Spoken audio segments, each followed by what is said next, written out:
Shalom, saudara kasih dalam Tuhan. Selamat pagi. Kita bersyukur hari ini diberikan hari yang baru untuk boleh kita nikmati kembali bersama dengan Tuhan. Bertemu kembali dengan saya dalam channel Sate Kristen. Mari saudara, sebelum kita merenungkan firman Tuhan, kita berdoa terlebih dahulu. Bapa di sorga, kami bersyukur untuk kasih pimpinan penyertaan-Mu sepanjang malam. Engkau telah menjaga kami dan Engkau telah bangunkan kami pada pagi ini dengan kekuatan yang baru, dengan udara yang segar untuk boleh kami nikmati kembali. Kami mengucap syukur kepadamu. Mari Tuhan, kembali berbicaralah kepada setiap kami. Dalam nama Tuhan Yesus, kami berdoa dan kami mengucap syukur. Amin. Saudara, perenungan kita didasari dari surat 1 Timotius 4 ayat yang ke-14. Dikatakan, jangan lalai dalam mempergunakan karunia yang ada padamu, yang telah diberikan kepadamu oleh nubuat dan dengan penumpangan tangan sidang penatua. Saudara, tema kita hari ini ialah arti karunia Roh Kudus. Saudara, ayat yang kita baca di atas ditulis oleh Rasul Paulus kepada anak didiknya, yaitu Timotius. Rasul Paulus memberikan dorongan dan semangat kepada Timotius agar Timotius tetap setia dalam melayani. Oleh karena apa? Karena Paulus sangat mengenal siapakah Timotius ini. Ia adalah sosok anak muda yang pemalu, kurang pede dalam melayani, dan merasa minder karena kurang pengalaman. Karena itu Paulus menasihatkan Timotius agar ia dapat mengobarkan semangatnya dalam melayani dan memaksimalkan karunia yang Tuhan berikan kepadanya. Saudara, Tuhan melalui Paulus ingin agar Timotius mengetahui karunia yang dia miliki dan menggunakan serta mengobarkan karunia yang ada padanya. Demikian juga Tuhan menghendaki agar setiap kita, orang percaya, mengetahui karunia rohani yang Tuhan berikan kepada kita dan mengembangkan serta menggunakan karunia itu secara maksimal. Namun saudara, seringkali orang percaya kurang mengerti dan tidak memahami karunia apa yang dimilikinya, sehingga mereka sulit untuk memakainya, apalagi untuk memaksimalkannya di dalam mendukung pelayanan. Karena itu, untuk melihat tentang karunia ini lebih mendalam, maka kita melihat tulisan Paulus mengenai karunia dalam 1 Korintus 12 ayat 1 dan ayat 4-7. Di sana kita akan mendapati prinsip-prinsip tentang karunia yang diberikan Allah kepada kita. Di sana dikatakan, sekarang tentang karunia-karunia roh, aku mau saudara-saudara supaya kamu mengetahui kebenarannya. Ayat 4. Ada rupa-rupa karunia, tetapi satu roh. Ada rupa-rupa pelayanan, tetapi satu Tuhan. Dan ada berbagai-bagai perbuatan ajaib, tetapi Allah adalah satu yang mengerjakan semuanya dalam semua orang. Tetapi kepada tiap-tiap orang dikaruniakan penyataan roh untuk kepentingan bersama. Saudara, perikop di atas terdapat 5 istilah penting yang berhubungan dengan sifat karunia-karunia roh. Rasul Paulus memakai istilah-istilah ini untuk menjelaskan sifat karunia-karunia itu. Di sini kita akan mendapati prinsip-prinsip yang dapat kita ambil bersama. Dalam ayat 1 dikatakan, Paulus menggunakan kata pneumatikon, yang berarti berkenaan dengan roh atau pemberian-pemberian rohani. Dalam ayat 4, istilah yang dipakai ialah karismaton atau karisma, yang artinya karunia, yang mengandung pengertian pemberian anugerah dan penekanannya pada sumber daripada penerima. Kedua kata ini, pneumatikon dan karismaton, menyatakan bahwa karunia-karunia yang dimiliki orang percaya diberikan atas inisiatif dari Roh Kudus itu sendiri, dan bukan karena pada jasa atau kebaikan atau kelebihan si penerima.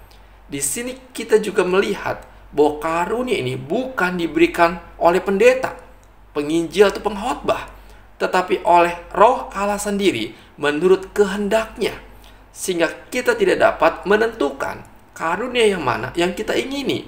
Itulah kehendak daripada Roh sendiri. Saudara, dari hal yang kita mendapati prinsip yang pertama, bahwa karunia Roh itu diberikan oleh Roh Kudus kepada setiap orang yang percaya. Jadi setiap orang yang percaya minimal memiliki satu karunia Roh yang diberikan Roh Kudus menurut kehendaknya. Ini artinya Allah memberi kita, memperlengkapi kita dengan karunia satu atau lebih, dan karunia ini tidak sama, saudara, dengan bakat atau talenta. Bakat atau talenta itu adalah sesuatu yang dimiliki karena unsur genetika yang dibawa dari lahir. Misalnya, kemampuan bernyanyi, melukis, kemampuan bermain alat musik. Dan bakat atau talenta ini dapat dipelajari dan dikembangkan dengan bekerja keras.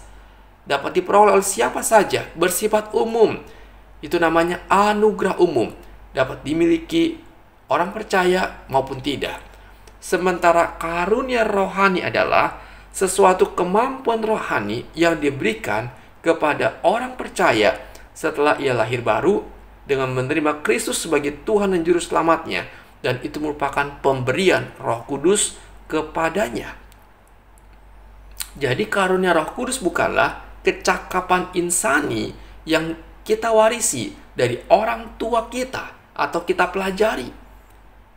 Karunia rohani tidak mungkin bisa dipelajari, karena itu adalah anugerah yang khusus daripada Tuhan.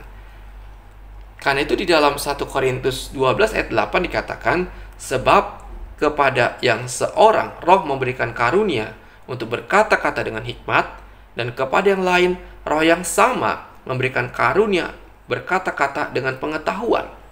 Dalam ayat 11 juga dikatakan, tetapi semua itu dikerjakan oleh Roh yang satu dan yang sama yang memberikan karunia kepada tiap-tiap orang secara khusus seperti yang dikehendakinya.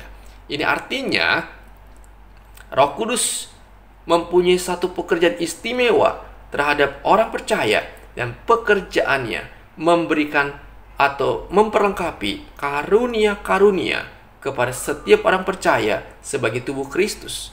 Jadi saudara, kalau kita yang mendengar renungan ini, lalu kita berkata, saya tidak mempunyai karunia, itu salah. Seringkali kita merasa bahwa hanya orang-orang tertentu saja yang memiliki karunia, sedangkan saya tidak. Tidak, saudara. Yang benar ialah bahwa setiap orang percaya mempunyai karunia yang diberikan Allah kepada setiap kita. Prinsip yang kedua yang kita dapati ialah karunia-karunia Roh diberikan bertujuan untuk kepentingan bersama dan saling membangun. Dalam ayat yang ke-7 kita mendapat penjelasannya. Tetapi kepada tiap-tiap orang dikaruniakan pernyataan Roh untuk kepentingan bersama. Demikian dalam Efesus 4 ayat 11 dan 12 juga dikatakan, dan ialah yang memberikan baik rasul-rasul maupun nabi-nabi, baik pemberita-pemberita Injil maupun gembala-gembala dan pengajar-pengajar, untuk memperlengkapi orang-orang kudus bagi pekerjaan pelayanan.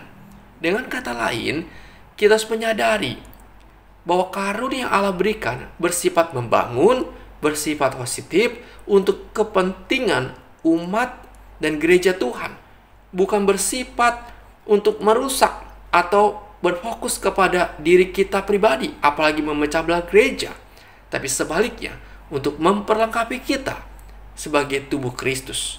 Karena itu Tuhan ingin saudara kita menyadari bahwa Tuhan memperlengkapi kita dengan berbagai karunia dan menggunakannya untuk membangun tubuh Kristus.